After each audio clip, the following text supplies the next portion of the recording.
What's up everyone? Welcome back to the channel. In this video, I'm giving you a quick review of Holo AI and what it's best used for. Holo AI is an AI chat and character-based platform that focuses on interactive conversations. Instead of just asking questions and getting answers, you interact with AI characters that have personalities, backstories, and different conversation styles. One thing Holo AI does well is customization.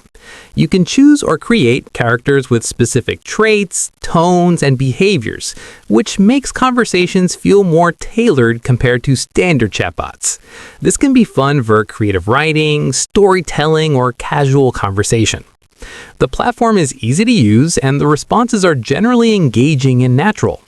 It's especially popular with users who enjoy character-driven interactions or want a more playful, creative chat experience rather than a purely informational one.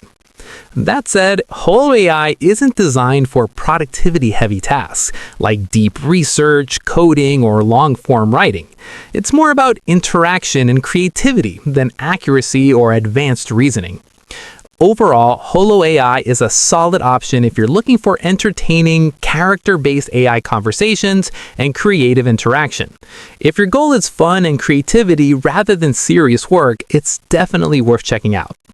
If this review helped you out, don't forget to like, subscribe, and I'll see you in the next one.